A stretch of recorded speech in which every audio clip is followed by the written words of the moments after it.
Now, without further ado, it is my pleasure to introduce our panelists for this evening. First, Laquanda Dobson was born and raised in Philadelphia and is guided by a love of food, family, community, and a passion for social change. She is known for creating and building lasting relationships, filling stomachs, and warming hearts with her cooking. Her love of food and culinary arts has taken her from being a banquet cook, catering events, and teaching kids, adults, and seniors how to prepare recipes that are affordable, healthy, easy, accessible, and delicious. Recently, she has followed her heart's pull towards cooking for Black farmers and exploring the flavors of the African diaspora. She is currently a member of the Black Dirt Farm Collective and the Culinary Culture Coordinator / Farmer Manager at the Sankofa Community Farm at Bartram's Garden. Laquanda, welcome. Are you there?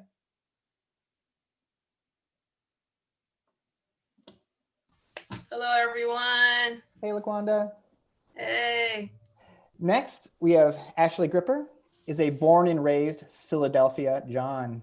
Her food and land work focuses on Black folks' connection and reconnection to the Creator, to ancestors, to each other, and to the earth.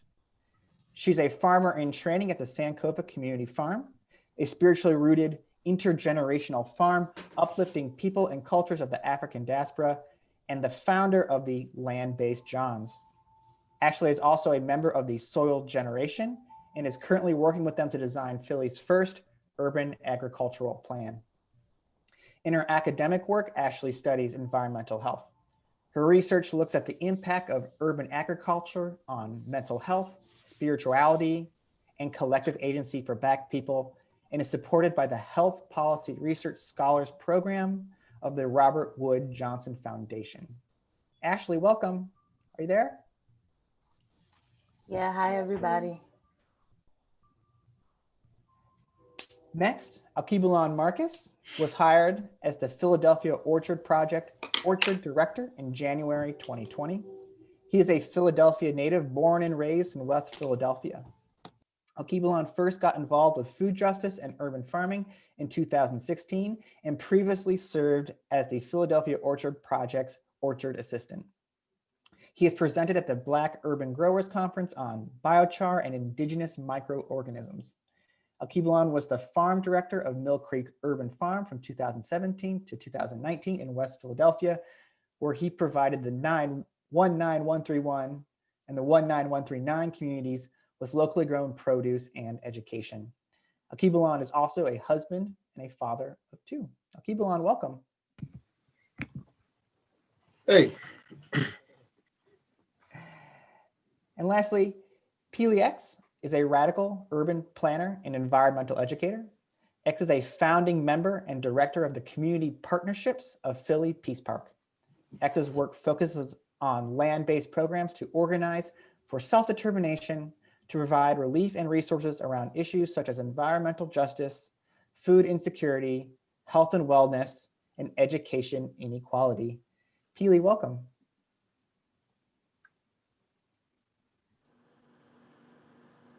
Yo, peace. Hey. All right. So the format for tonight, each of our panelists is going to have a little bit to present about themselves and their work. And then we'll move on to a more general roundtable conversation, and we'll end with your questions. Again, if you have thoughts or questions at any time during the event, please pop those into the chat and we'll get to them at the end of the program. All right, that's enough from me. First, let's hear from Alkebu-Lan. Hi, everybody. My name is Alkebu-Lan again. I guess I'll just start on how I got involved in just agriculture in general. I organized for Black Lives Matter back in like 2016. I got arrested in Baltimore during the Freddie Gray uprisings. Very challenging time. They tried to give me 4 years for my involvement with that. But I had to start thinking about collective ways to not pay taxes, and growing food was one of them. I wanted to spend more time with my family and other things of that nature. It was just full development. It went into just like women's health, because I became vegan because of my spouse. But also it just became a form of empowerment, and it got deeper from there. I went into my own boot camp from there. Worked at Mill Creek Philadelphia Orchard Project in Greensboro for a few years. But then in 2017, I was handed Mill Creek Urban Farm, and I did that, for 3 years.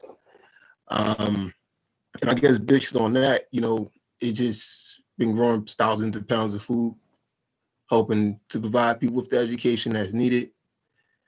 My story, it was challenging,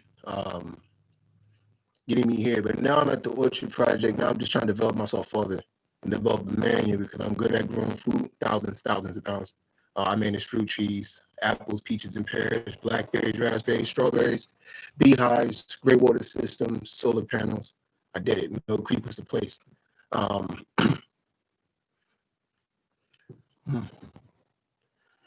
But yeah, I guess, I'm just developing now because it's only 2021 and I see myself developing more. Like I said, I just got into the work a few years ago, but I love it. And I don't see myself doing anything else. I am a farmer and I want to continue that legacy of Black farmers. And also Black liberation is key, man.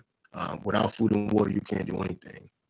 And if we had our own food and water, I guess we can also heal the ills of our community as well. And there's some of the things that I just been at for the last, I think right now COVID also let us know. But yeah, I think that's pretty much it for me.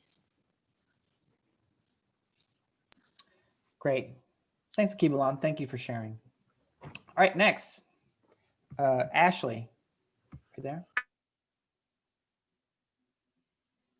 Yeah, I'm about to share my screen. That's okay. Here we go. Can y'all let me know if you see it?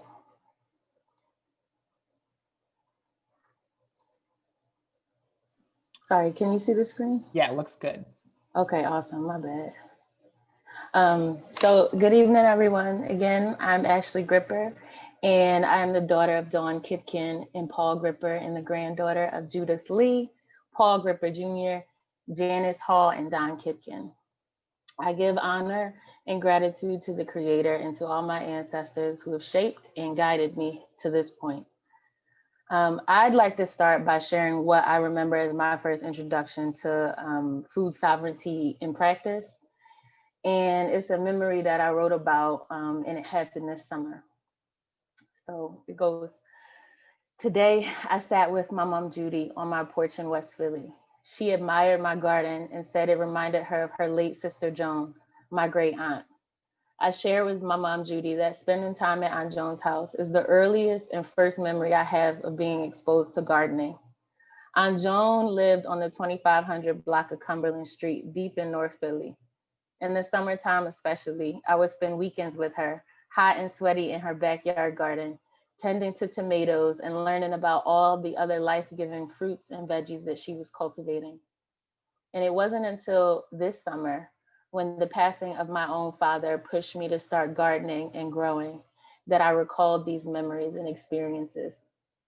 Aunt Joan is the person who planted the seeds of food sovereignty in me.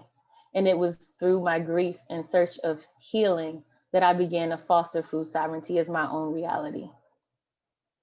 For those who have rarely or never heard the term, food sovereignty is the right to make our own food choices. To me, it also includes an understanding of the interdependence of all the Earth's inhabitants, people and plants and animals, rocks and oceans, and everything that exists in between and above the soil. I also define it as knowing where and how our food is grown, who is growing it, how those workers are treated, how the land, the plants, and our non-human kin are cared for. While my personal journey of growing only began last year, I have worked in and researched food justice for almost a decade. In my research, I am externally and internally exploring how growing food supports Black people's mental health, spirituality, and collective agency. Our communities want to and will be self-determined, self-sufficient, and self-reliant. We are hungry and ready for the tools and the knowledge to care for and heal ourselves. Knowledge and tools that have long existed among our ancestors within our communities, and as a result have been passed down to us. knowledge and tools that are currently being reclaimed by us. So feeling called to this work and process of rematriation and to reclaim my own relationship to the earth are in part what led me to start Land-Based Johns. Land-Based Johns is an organization rooted first and foremost in spirit and the spiritual practices of our ancestors. We provide education and training to Black women on agriculture, self-defense, carpentry, and self and community healing. Our work and training was also inspired by many of the skills and lessons highlighted in Parable the Sower, the series by Octavia Butler. And that's, I don't know if you can see, that's who's on my sweatshirt.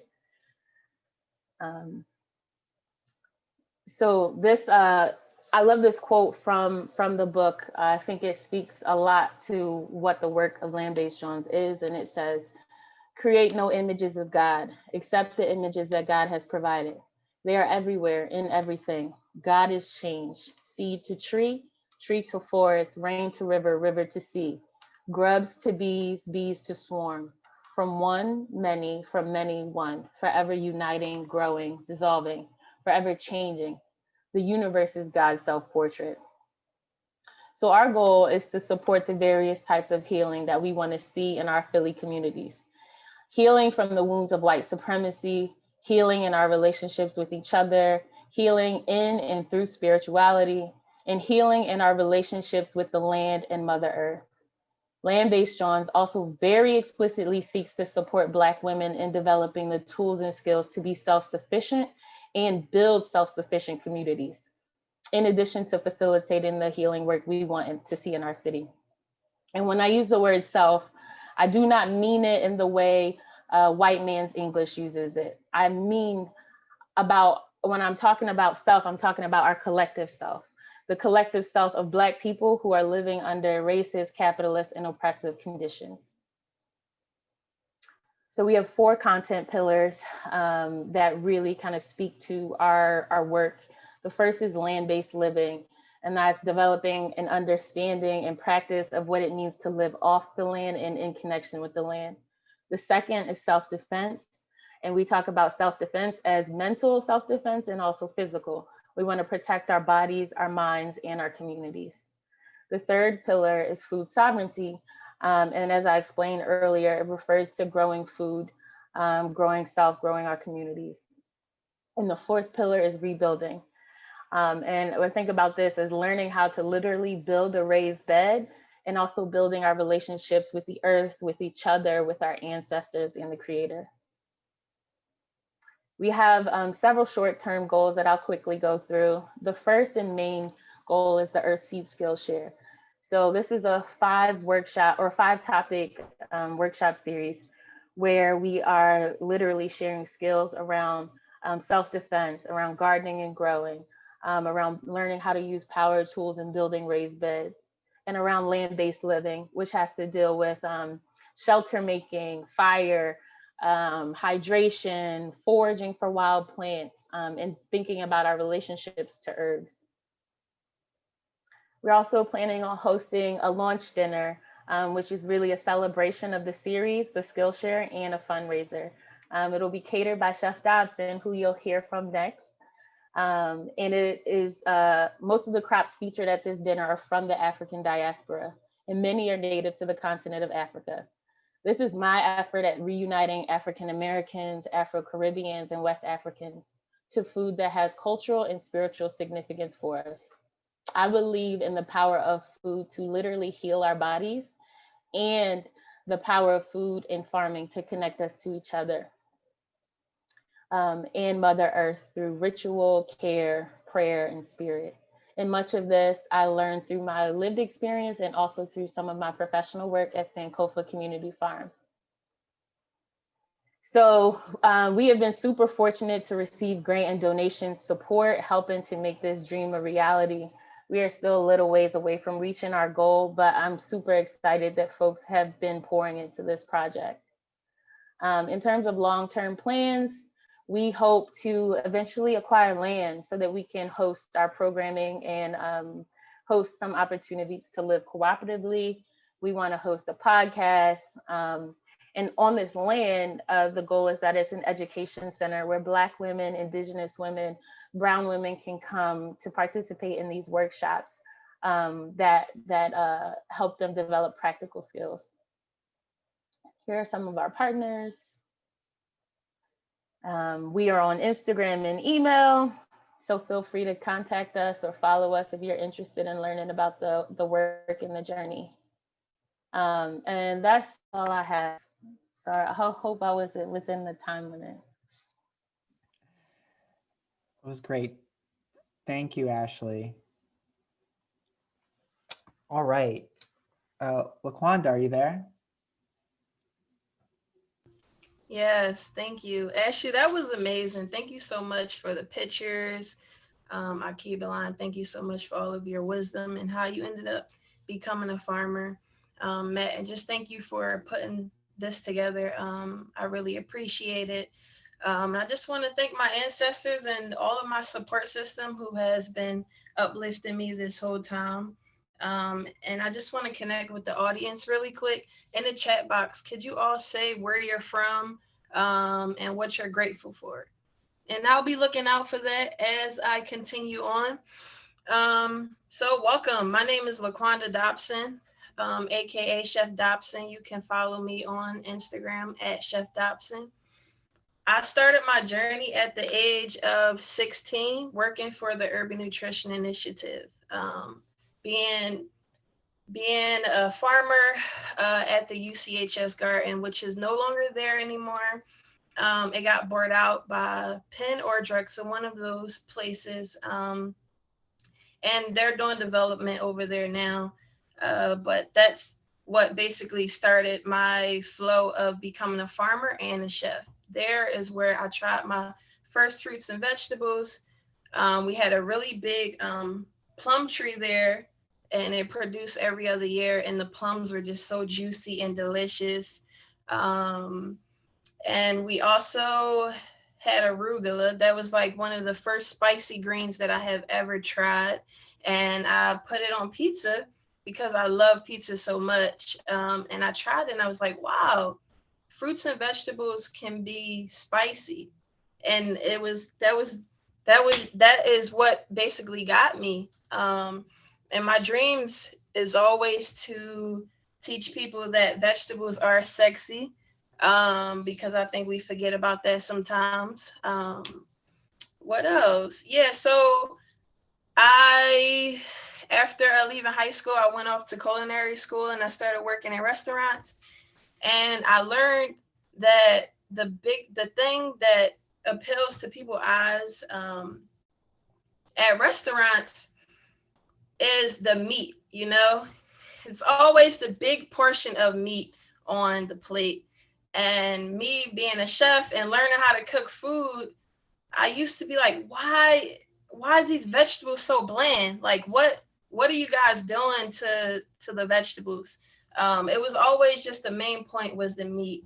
And I just made it my goal to make sure that any vegetable that I ever cooked, if someone said that they didn't like onions or zucchini, whatever it was, it was always my goal to get them to love vegetables, because it's all about the delicious seasonings that you put in there and how the food looks. So through working in the hospitality industry, if you guys don't know, it is very strenuous on your body, your mental, and all of those things. And being a Black woman in the hospitality industry is pretty hard, because you think that you'll reach a point where you'll become the head chef or the executive chef, but it takes a long time to get there. And for me, I felt like I just needed to be my own chef of my own hood, and to follow that path, which is really important to me. And through my healing of the hospitality industry, from healing my body from a fall, and I was called by my ancestors and by God to become a farmer. And through my healing process, I have been working at Sankofa Community Farms, which is a spiritually rooted African Diaspora farm. where it is multi-generational.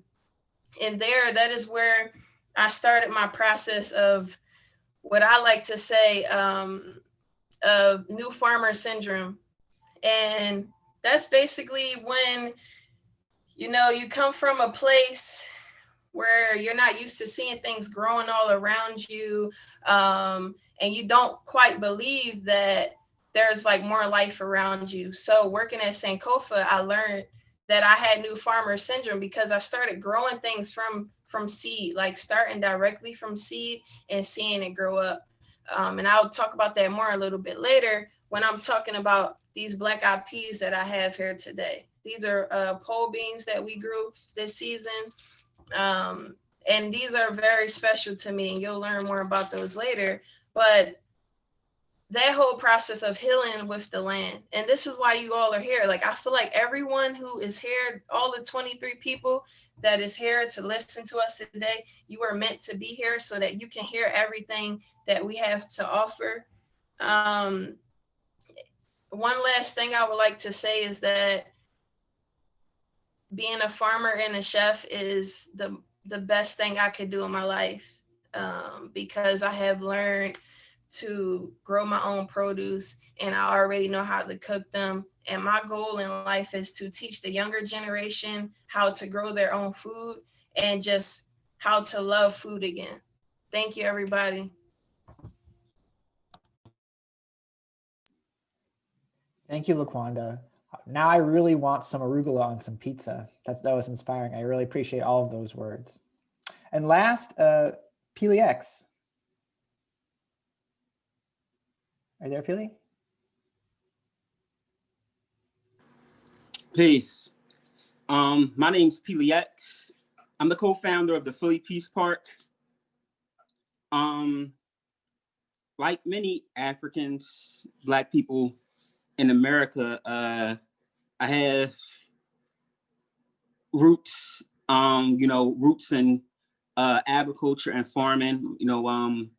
My grandmother was a gardener, or still is a gardener and farmer.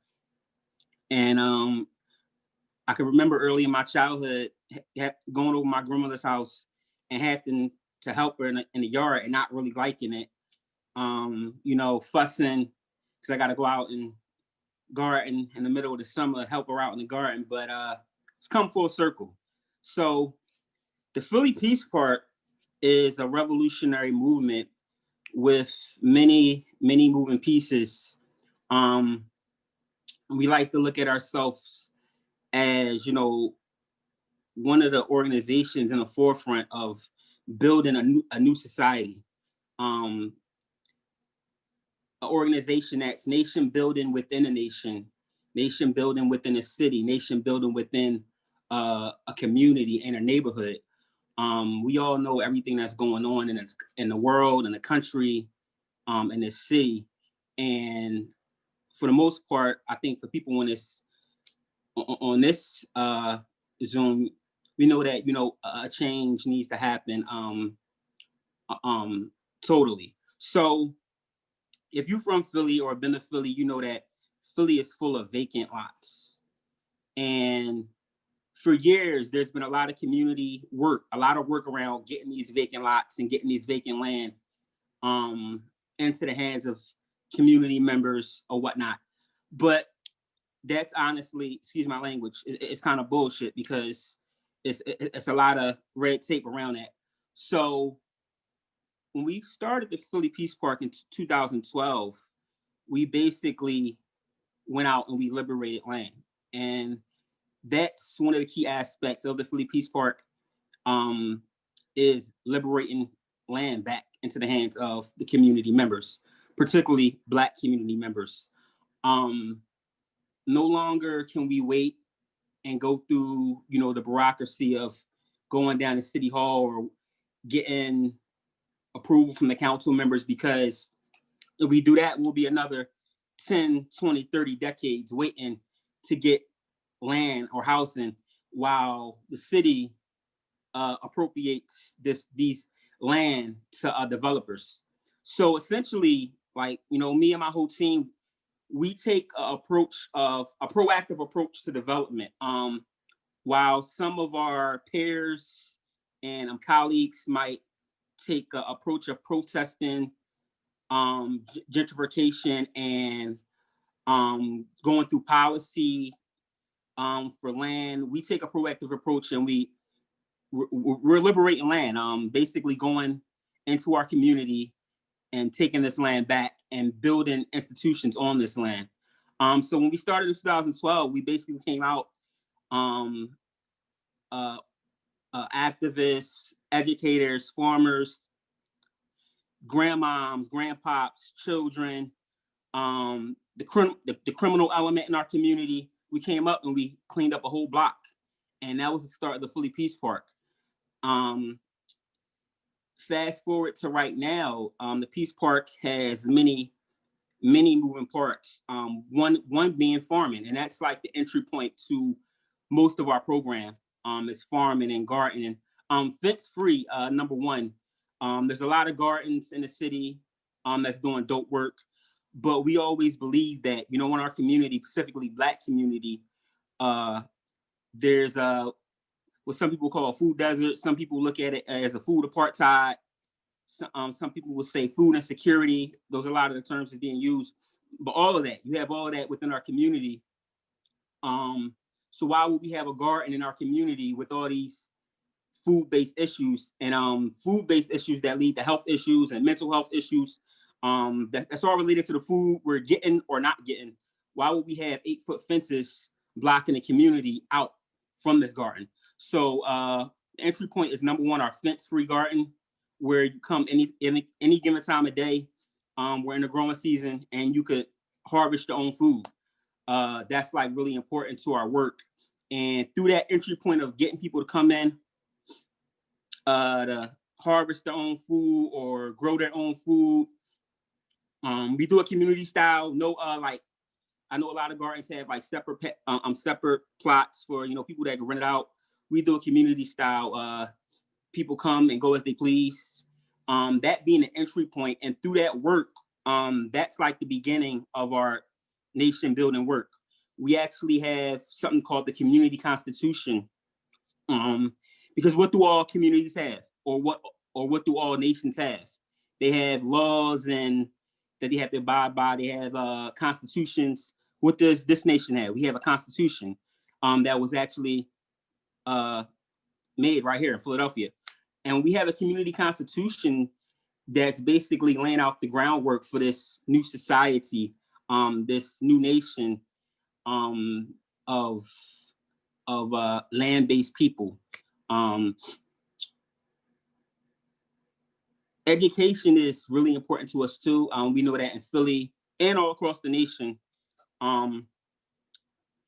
Philly schools actually, they're performing at like lower than 10%. So education has been important to us since day one. Back in 2014, we actually built the first Earthship on the East Coast. I'm not sure if any of you are familiar with Earthships, but definitely go check out Earthships. It's a sustainable way of building, and we built a small schoolhouse in the middle of North Philly.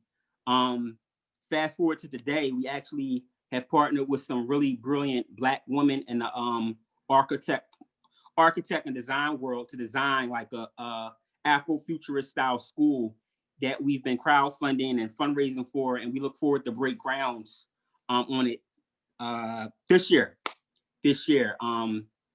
To teach our children. We know that education and equality is like real big. Not saying it's the teachers, but the schools aren't performing at the level that they should be performing at, and our children aren't being given a knowledge of self. So that's been really important for us from the beginning. And we all know that education and schools that teach the children who will grow up to take over the nation is really important. So, and another key component of the Peace Park is entrepreneurship and business. In Black communities, the stores that we patronize aren't us. You know, we go into the food stores, the corner stores, the hair stores. Many of these stores aren't Black owned, but we do have a lot of Black businesses in our community. A lot of talented people who don't have brick and mortar locations. So what we've been doing for we did it all last year is we do something called Green Wall Street, playing off Black Wall Street and Wall Street up in New York. Wall Street to generate the funds because you need money to build a nation. I know a lot of our people that are involved in this work are against capitalism, but we need funds to build a nation. So it's called Green Wall Street, and Green Wall Street one and specifically is a way that we generate funds for our organization so that we don't ever be one of those organizations that tear one year and the next year you're dependent on grants or you're dependent on funding that come from a different foundation and you don't get it, and now the program isn't around. We started Green Wall Street and we make over 40 to 50 different like homemade tinctures out of herbs and spices and things that we grow in our garden. We also open Green Wall Street up to Black-owned businesses. So once a month, we open our space up and Black-owned businesses can come out and vend for free all day. And that's pretty much unheard of because most of the time when you're vending, you do have to pay a fee to vend. And we look at that as a way to generate, the Black dollar within the Black community.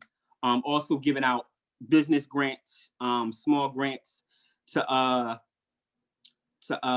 these small businesses. So before my time runs out, in short, the Philly Peace Park is doing a lot of work in those three areas, but also, mental health, design. When we talk about building a new nation and a new city, you need designers and architects and developers, and we welcome like people of all skills and all trades to help us build this new society, this new city. Right now we have two campuses, one in North Philly and one in West Philly. The one in West Philly, wrapping up, the one in West Philly just started last year. In the midst of everything that was going on during the summer, we came together and it was a lot of destruction going on. The rebellions was going on in our communities. And we decided to bring Black life, bring life. That was the key mindset behind it. And we looked at the land in West Philly and we surveyed it and we said, yo, that's dead. That's a dead space and it needs to be life there. And we came out there with the community and we brung some trees out there. We brung some dirt out there, brung some wood out there. And that was the start of the West Philly Peace Park and the expansion or whatnot. So that's all for right now about the Philly Peace Park. Doing the work to liberate, the minds, the hearts of like Black people and specifically, yeah, that's about it. Great. Thank you, Pili. Thank you all the panelists for sharing. I'm sure our audience is grateful to learn more about you and all this work that you're doing. I want to remind everyone that if you have questions for our panelists, drop those in the chat and we'll get to them in just a few moments. But first, I have a couple of questions that we'll generally put to our panel here. So the first one, a lot of you have already spoken to this, but I want to hear from each of you how your work, either farming or gardening or cooking or community organizing, has connected you with your heritage, your ancestors, and either your immediate family, people you've known and met, and people you've maybe never met before. Ashley, do you want to start us off? No, actually, I think I talked a lot about it in my presentation, so I want to give space for other folks to share. Great. Alkebu-Lan? Yeah. I guess for me, it was everybody, right? Yeah, we can hear you. All right, word. I guess for me, it went from reconditioning myself around the concept of what slavery was, because that's me concern of being an African American descent and being a male as well. The amount of work that we probably had to do during that time, But not to say that agriculture is slavery, but saying to understand these things. And it kind of put me in perspective that my ancestors were brought here to do this, and I'm really good at it. Like, I'm really good at it. Like, I don't mean to toot my own horn, but that. Oh man. Yeah, but also growing the food and seeing how they cooked. Everything was alive. Everything came straight from the source. From okra, sweet potato greens, black-eyed peas. You know, I like how Quan has her own seeds because these seeds carry stories. And it was a lot of things of understanding myself more, understanding how land makes you and how it connects you to everything. And that your ancestors are in the air, the water, the things you put in the ground, the nutrients, these things all recur back. But also these things give your ancestors strength, particularly mine of African American descent. This is the thing that we could do. It also let me know the potential of going out to bare land and building it from the ground up. And just understand the magic that took place in that connection that we kind of lack today. And also all the skills, like my great grandfather was a self-made carpenter. Like this man knew everything. Like my man's turned his car horn inside of his car. He rigged the doorbell. So when you push the doorbell, the horn rung. It was crazy. It was crazy. My man was really, he was intelligent, but it was like that generation of just like self-resilience. You know, they weren't dependent on much. They were able to be relying on everything else that needed besides these artificial things that we need today. And if the highway's closed, then what? You know? But yeah, besides the food and the cooking, yeah, because like, you know, it starts getting even deeper about plantation culture and how people eat and treat, you know, from the source. Like it's really, really different. It's really different. And also just preserving your food and prolonging it through all seasons, you know? But yeah. Great. Thanks, Alkebu-Lan. Laquanda, do you have any thoughts here? Yeah. I'm just so happy and I can't stop smiling. It is what it is.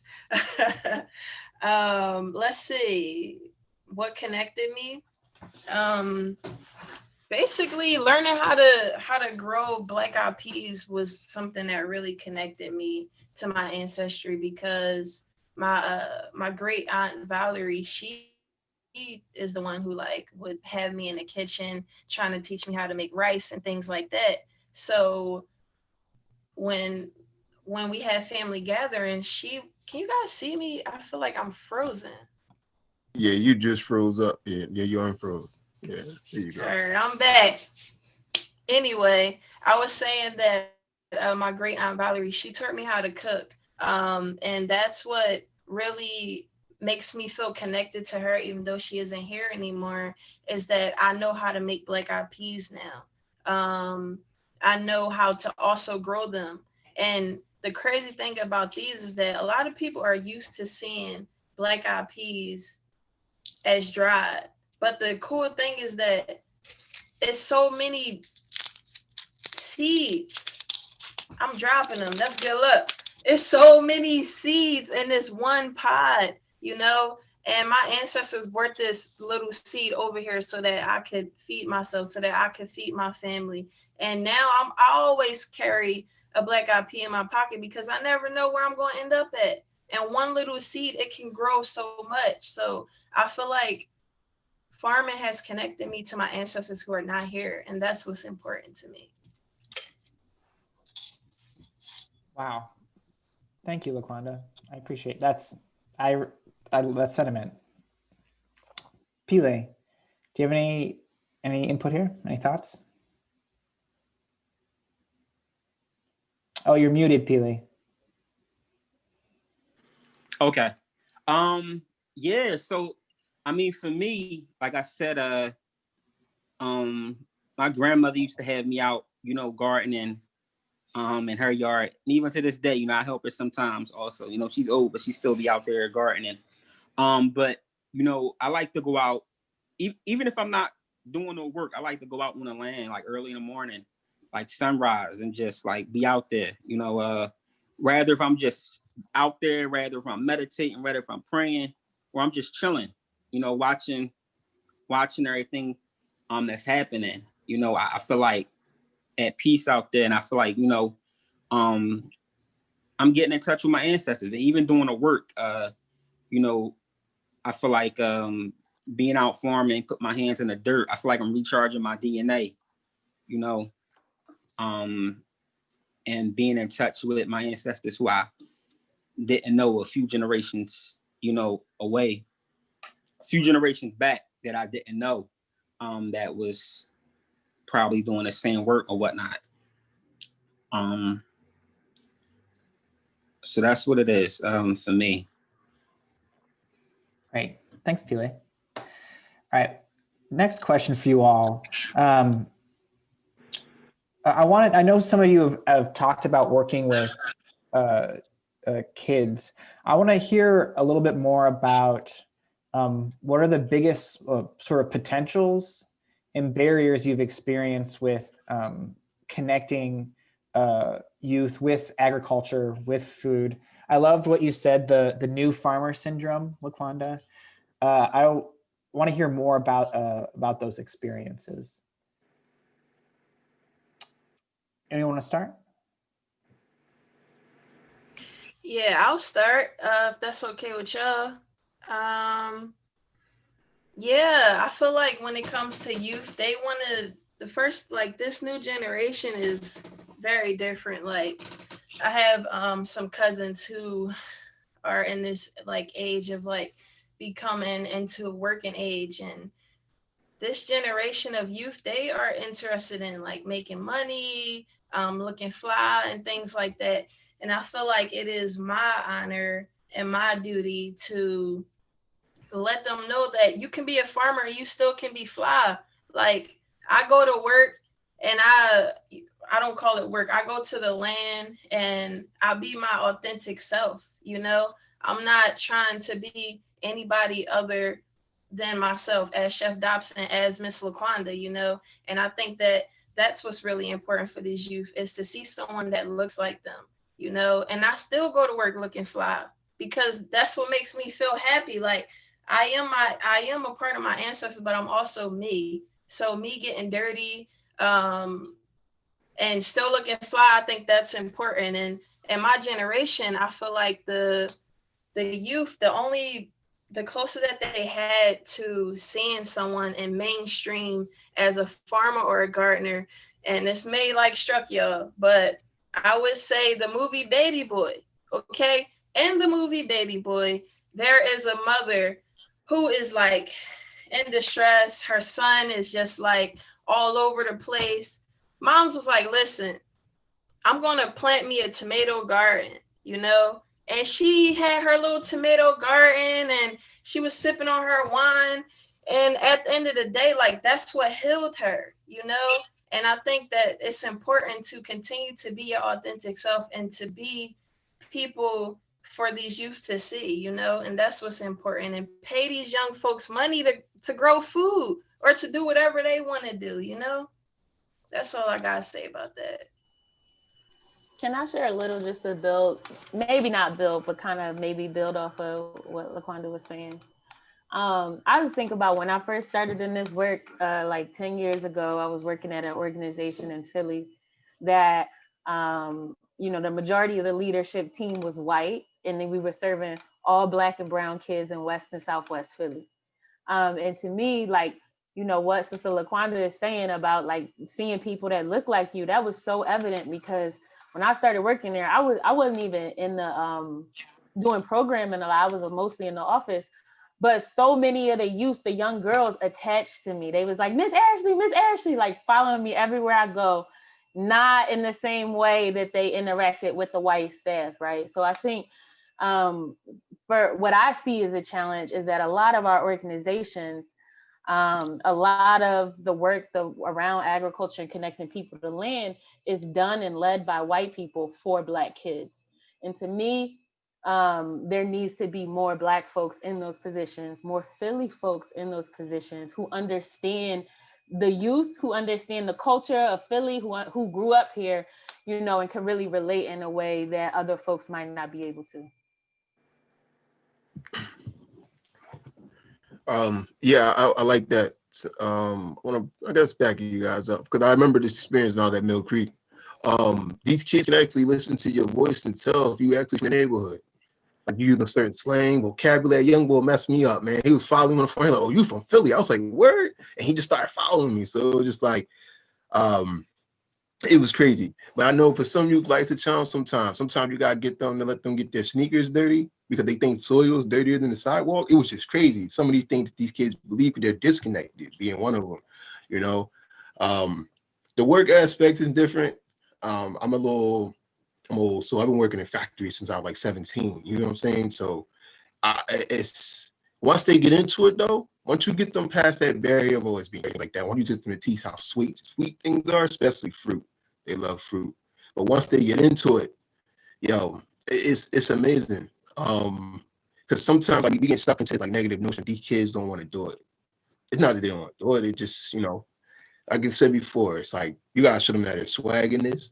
And also like when it comes to money, like this is, you don't need money to buy food because you're doing it. You know, and they can flip these things and make products. You can make a whole livelihood. It's land for young men to cultivate and turn into products. And also for the young ladies too, because I think they attach to it quicker than the boys do. The boys, you gotta get them to get their cheese more out the way. Like you gotta show them how strong they can be by turning compost to something. But you know, the women, the young ladies, they get right into it. They let them into it more than anybody when I was at that farm. That struck me as very interesting. But it also made me think about other things. But the youth are into it, they want to learn it. And they have no choice. They have no choice. Can't change the world on an empty stomach. Come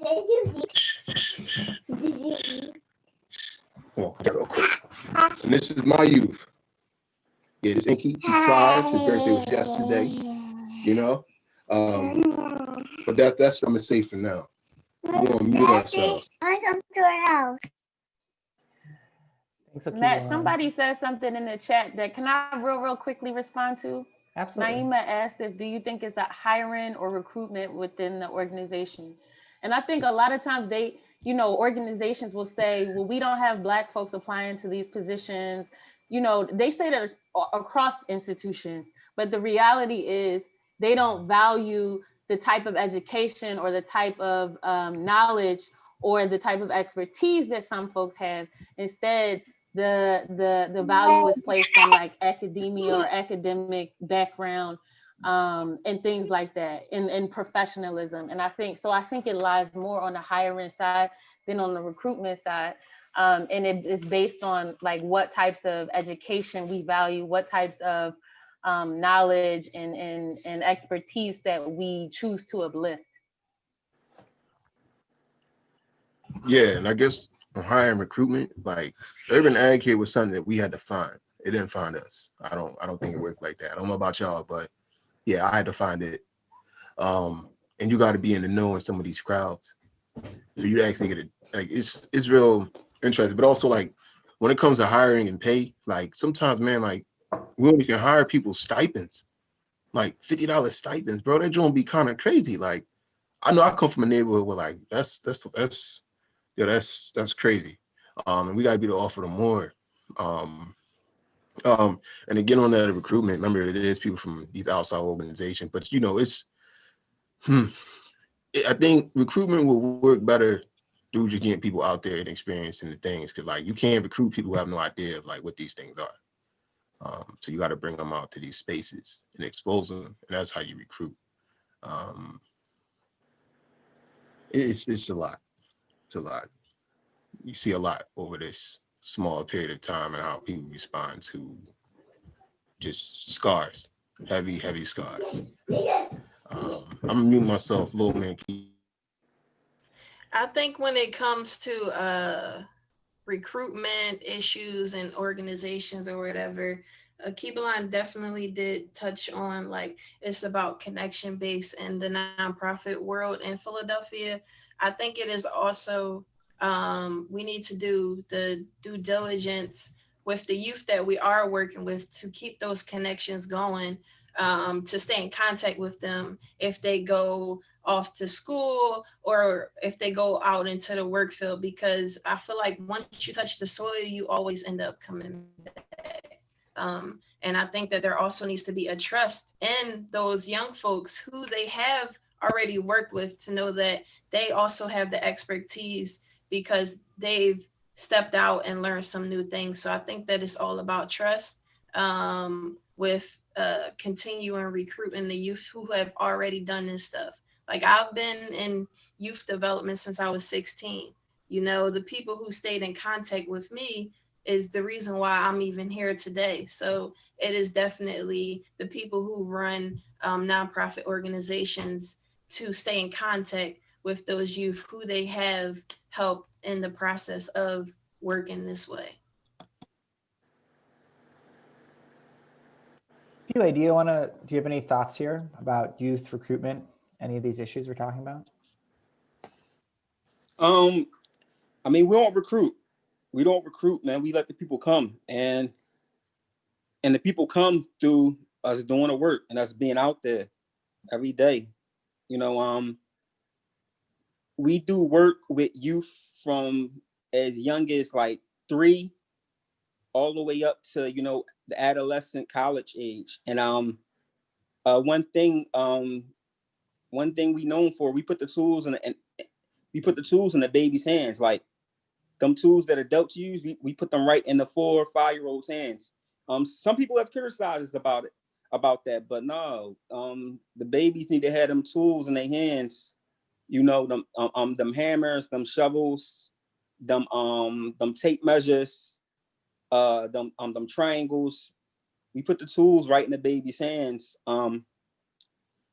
Haven't had problems with like or barriers with educating youth. We do a lot of programming all throughout the year with youth, like I said, all the way from preschool age all the way to the college age, even working inside the schools on some levels with some of the schools within, you know, like our community or whatnot. But ultimately, like I said, it's all about building our own system. And past few years, we've been developing a curriculum. You know, a lot of people in our field are familiar with the STEAM or STEM technology, you know, the science, technology, engineering, arts, mathematics. We have a formulated curriculum called the K-STEAM curriculum. And that K is really important because that K stands for knowledge itself. That K-STEAM curriculum is put in, you know, the knowledge itself of where all these, you know, the science, technology, engineering, arts, mathematics, where all that came from in front of everything else and before everything else. And that ties everything, all the programming in with each other. So, as far as recruitment, I mean, we a Black-run organization, Black-founded organization, so we don't really have the problems with recruitment. We let people come and go as they want and need. We are a volunteer-run organization, so even our director is a volunteer. We're getting to the point where we could pay people, but we kind of run on like the heart, you know. You know, we give out stipends sometimes, but we're working on getting to the point where we could pay people. But up to this point, we've been a volunteer-run organization with staff positions. So we don't ever had the problem where as though it's like white faces or faces from outside our community, you know, being like the background, but it's actually Black people doing the work or whatnot. So that's one thing about us that we've never had like a problem with.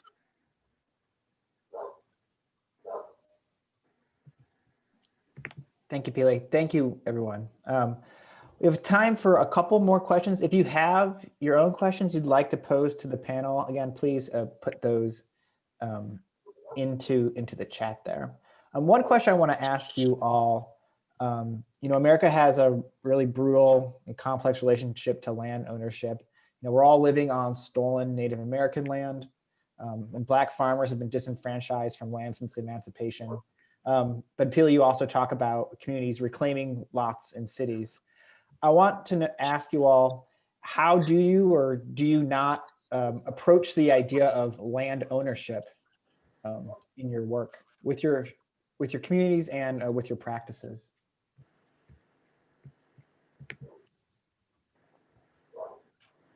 Yeah, we look at it, I mean, perfectly honest, we look at it as the city's ours. You know, we move like bosses. We move like we already own the land, and we don't have to ask anybody to do what we want on the land.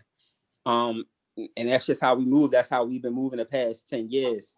We got into some pretty like big conflicts with developers, specifically like PHA, over like the way we move. $500 million worth of land, and we moving on it like we own it, because we do own it. But it's all a question of a corporation having signatures on a white piece of paper with black ink, and then, you know, community people having, you know, ties to the land, ties to the community, and being as though, you know, the history of gentrification, reparations not being paid, slavery, we saying we own it. It's all a contest of who really own it. You know, they say they own it, we say we own it, and in the final, honestly, it's going to have to be a battle over, you know, the ownership of the land, and how the land is developed, and how it's being taken care of. Because somebody asked me in the DMs like about the bureaucracy in the city as far as land or whatnot, and how do we go about getting the lots. Like I said, we basically one day came together and said, that's the plot of land we want, and we like receiving it in a spiritual manner. Like this back in June when we went to the West Philly, we received the land. And I mean that in the spiritual aspect. You know, we spiritual people, we received the land, and once we received it, can't nobody say nothing to us. And that's kind of how we was moving. And for some people, they kind of still question it, like, but how do you do that? How can you do that? The city owns it. But no, we dealing with like a higher power. So for the believers, some of the believers could understand that, but some people may not be able to understand it. I definitely want to say something. Like I love that approach. I respect it. Similar, not necessarily a similar situation, but there's a lot on my block that I'm like, you know, people on my block be asking about greens and different crops from the farm, and it's a lot on our block that's just empty, that, you know, has been empty as long as we lived here. So I looked it up the other day, and then I found out who, somehow through the weeds, I found out who owns it. And it's this wealthy white couple who had an article in the Inquirer about how they sold their townhouse for $1.2 million. And then I do a little bit more research, and I see they bought up a bunch of lots and vacant lots in Philadelphia 3-4 years ago when they were cheaper. Now those lots are worth like 25, 30,000. So I said, so now I'm seeing what's happening. You buying up these lots when they cheap, so that when gentrification comes to different neighborhoods across the city, you can then flip them for a higher profit. And that's technically not illegal, right? But it's really unethical and it's really messed up. So, you know, what I subscribe to is community control of land. And there's a lot of what soil generation talks about. I think the land ownership piece is somewhat complicated when you think about the theft of land from Native people, the genocide of Native people, and the enslavement of African people. And I think the conversation that should be had around land ownership and land back is between Native folks in this country and Black folks, many of whom have Native ancestry. And I think, you know, for real, if our concerns are for the planet, if our concerns are for maintaining ecosystems and having ecosystems thrive, then stewardship of the land needs to be done by Black and Native people in this country.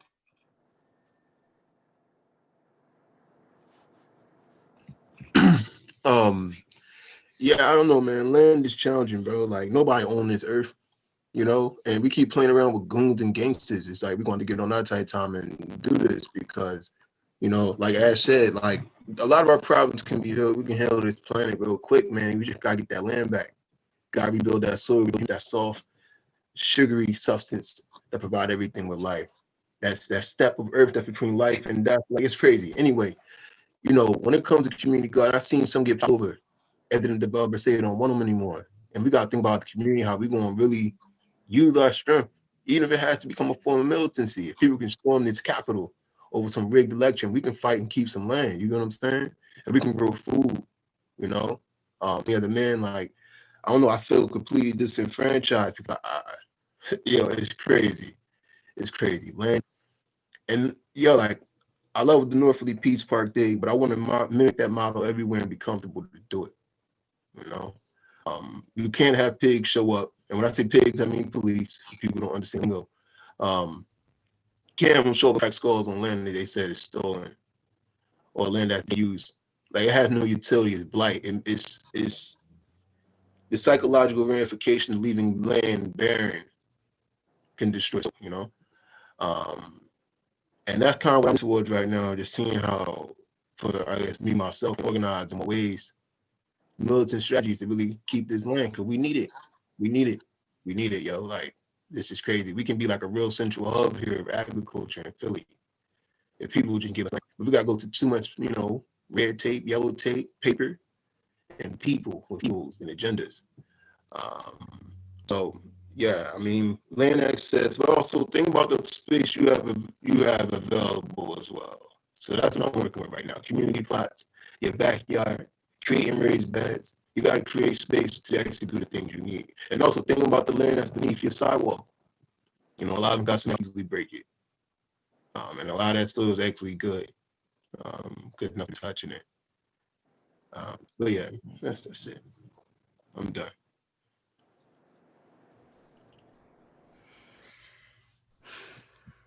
To comment on this is very hard. Growing up in the Black Bottom, I have seen land taken and like bulldozed. It is very hard, but I do understand that land is important. And without land, you can't feed your family. You can't do a whole lot of things. People just need to release the land to folks that are Black and that are brown, but particularly Black women need to have land, because if we have land, we'll teach a shit ton of people how to grow food or how to build things. You know, we're not in the stages of holding on to everything, because we understand that not everything is going to be here tomorrow. Okay, because the younger generation needs to know what we are doing. I don't do much work geared around land ownership, but it is something that I hope to have in the future.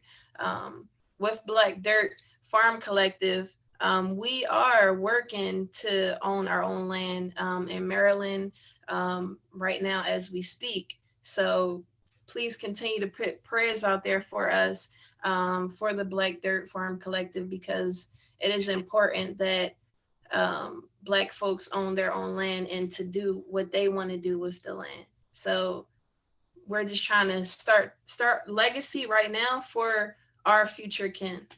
And that's what we all should be doing anyway.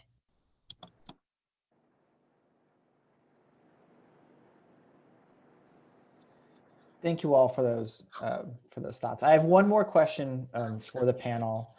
I want to know how is the best way for people to use their privileges, whether that's racial, economic, social, what's the best way for them to use those to help you in your work?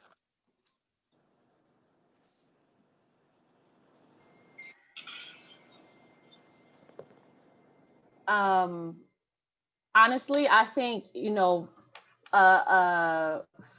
for folks who have racial, economic privilege, the scary word that people don't like to hear sometimes is reparations, right?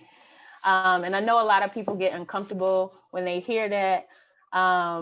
I want to shout out to Lou, who yesterday in a room full of folks actually explained that like reparations don't just mean we asking for you to throw money at us.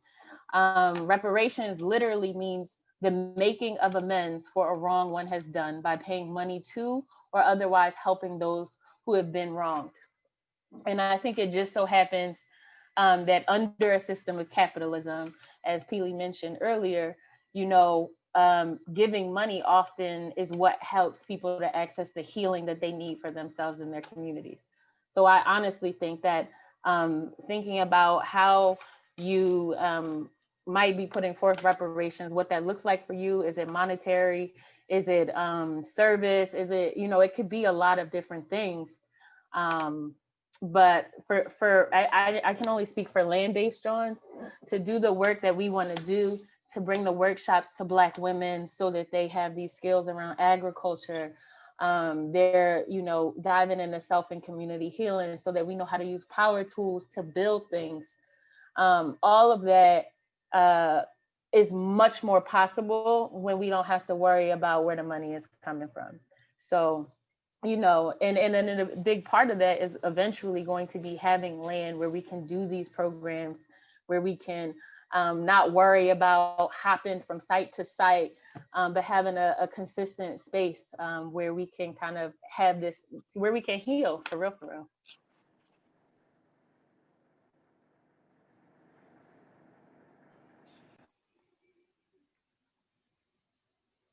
Anyone else want to? Yeah, I guess privilege, man. Like I don't know, man.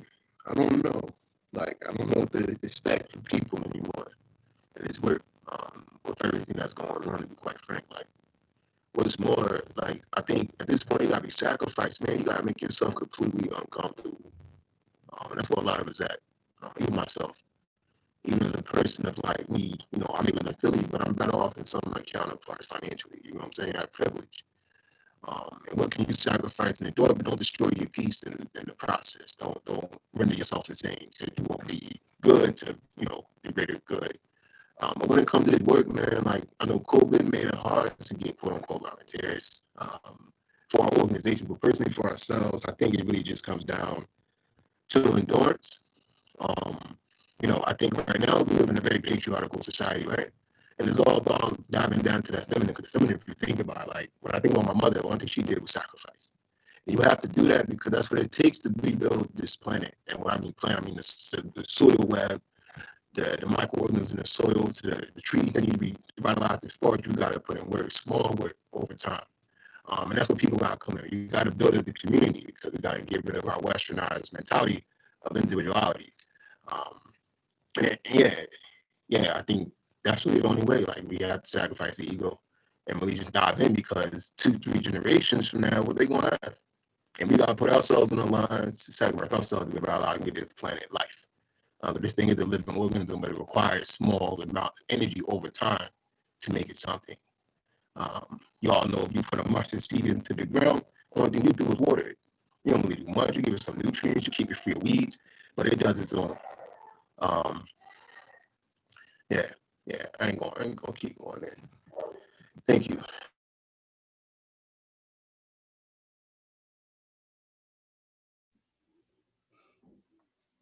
Pili or Laquanda, do you have anything to say for this? Yeah, I think the best way to support is by supporting land-based drones, by supporting Pili X, by supporting Chef Dobson, by supporting Alkebu-Lan, by supporting those Black farmers that you see in your neighborhood. Stop going to these markets all the time. That farmers market season is coming up. Reach out to these farmers that are growing food. Go to their farmers markets. You can get greens for like $2, and it was just grown like a few steps away, versus going to freaking Whole Foods or ShopRite or something like that, and then you can also connect with the farmer. So I think that it's important to support the people that you see in your neighborhood, and also just going that extra mile. I found out like this season just by using Sankofa's Instagram and posting that we have a farmer's market. You know, a lot of people started coming versus people not knowing about it, you know. And I understand that it is also our problem to let people know about our food that we have, but it's also other people's problem to start supporting local farmers, and support your local chefs. You know, it ain't always about going to the restaurant down the block or down in Center City. You know, there are chefs in the neighborhoods who have been cooking for a long time, and if you know your neighbors, you know that maybe Aunt Shirley or grandmom on the block is selling fish platters like every Friday. There's someone on your block who is selling food. And I think that it is important that we are supporting these Black people. If you are a white descendant and you live in Black and brown communities and you smell food on a Sunday, listen, go through, knock on their door, ask them, yo, can I pay you for a platter? Or ask them to cater your events, you know? It's not always about the big mainstream. It's about the low and tight people who are really making the communities what they are.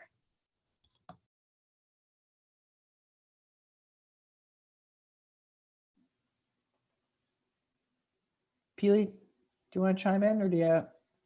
Yeah. What was the question again? So the question is, what's the best way for people to use their privileges, racial, economic, social, to help you in your work? Financially always helps, you know. Financial donations, in-kind donations, that being tools and resources, or volunteering labor. Like we have like a lot of volunteers that volunteer their labor or skills or knowledge, you know, carpenters who come out and help us build, people in the design world who donate their time to help us work on design work, young people, you know, who come out, help us with the labor, help us with the farming. So, you know, if people wanted to help, you know, use their privilege, you know, financial always goes a long way, but the in-kind donations and people using their skills, if they're educators, we always find a way to use someone's talents or someone's passions to help forward the work, you know, and the work that we do. So if anyone's out there that want to volunteer, want to get involved with our work, definitely hit us up.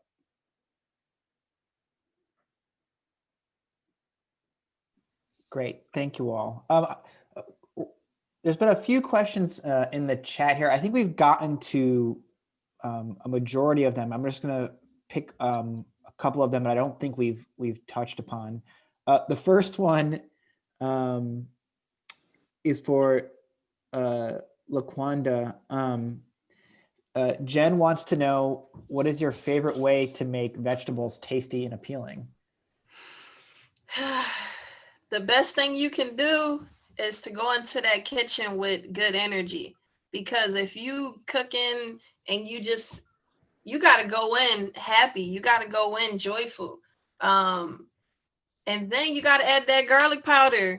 You never go wrong with adding garlic powder. Okay, add your garlic powder, or you can use fresh garlic powder. Like, it's all about the different seasons that you use. Don't be shy, you know, add garlic powder, add a little bit of smoked paprika. That's the thing right there. Adding smoked paprika to vegetables, it also throws people off, you know, to add smoked paprika to your food, because it gives that meaty, smoky taste, okay?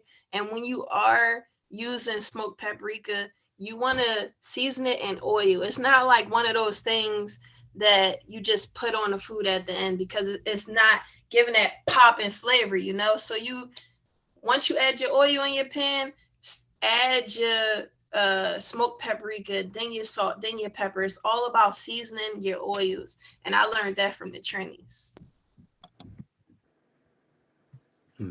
Yo, can I chime in on that, Quan? You know, I cook a little bit too. I grow. I had to learn how to cook. I had to. You growing all this food, bro? Yo, man, it was crazy. I learned keeping moisture in your food. Like when you cooking your greens, man, they shouldn't be like burning up and on. Like put the lid on the skillet, let it marinate, the water has to be a lot. That's why she said energy.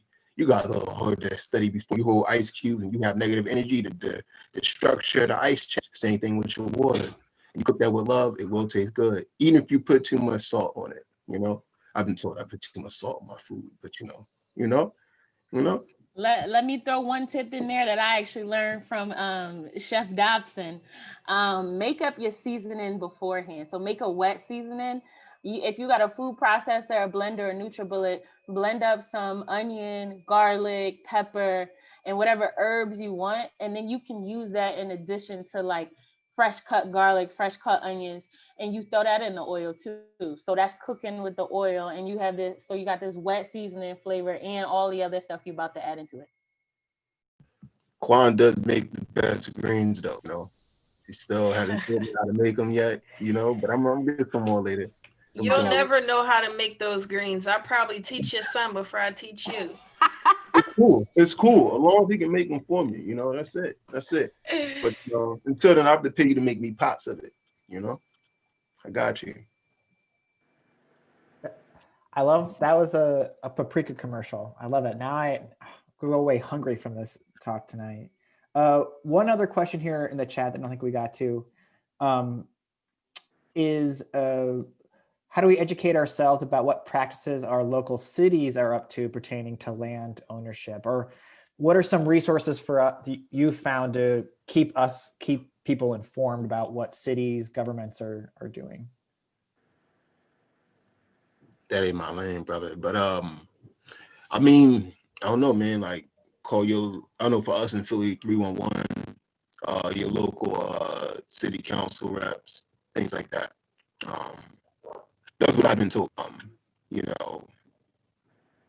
have to move kind of through the city, but it's all about who runs that area that you're in, because it's all about them access to that land. So it's all about you going through the bureaucrats, Then there are laws. I think Syd generation, they've done a few things around that and how you obtain land. We started things like the land bank. I think things here like that. But I don't know how efficient that is about getting people land. I think it's just a program, but it's a lot of people that want land. Yeah, I could jump in. The land bank is terrible. Philly land holding agencies are terrible. Right now, we're working on the city's first urban agriculture plan. And part of that goal our goal with that is to create a plan that centers racial justice by making land accessible to Black and brown folks in this city. But also the like streamlining the process. That's a big issue in our city. Now I can't speak to other cities, but if you're in a large city, chances are that there are organizations doing work on land access. So in Philly, I know Soil Generation is one, because that's the one that I'm working with. I'm thinking, urban planners, reading up on the zoning ordinances and the zoning, whatever plans exist for your city, that'll outline kind of like, they usually have strategic plans, what they want to do with the city in 5-10 years.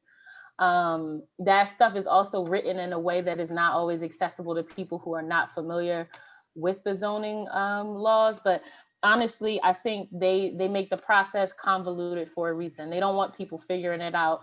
And the people who do figure it out are the ones who have the most money and resources to get a hold of the land. So for real, I think the best way to go about learning is connecting with the community-based organizations. And the best way to move city council is or city governments, whoever holds the land, is to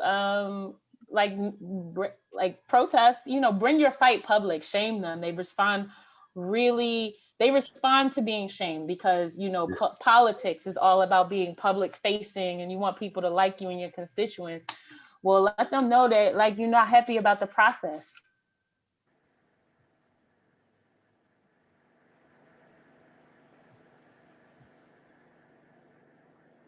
Anyone else want to chime in on this question, this topic? All right, so we're at the very end of our time here tonight. I want to take this moment. I know we could talk for hours and hours on this. I want to take this moment to thank, first of all of our audience who came here tonight. Thank you for coming and joining us on this important conversation.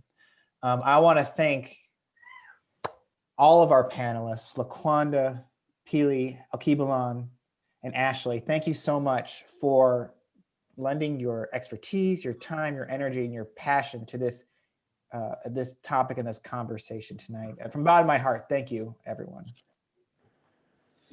Thank you for bringing us on, man. It's been good. This was fun. You know, I've been on a panel with my Philly Johns. Yeah, this is cool. And also, so everyone, thank you so much. Again, if you have a chance and you're out in Doylestown, please go when our museum is open to check out the Syd Carpenter exhibition. If you enjoyed this conversation, you'll find a lot to connect with in that exhibition. Until then, until we can see each other in person, please, everyone, stay safe, stay healthy, and stay arty, everyone. Okay? See you later. Thanks, Bye. Matt. Thank you, everybody. Peace. Thank you, everyone. Good night. Thank you.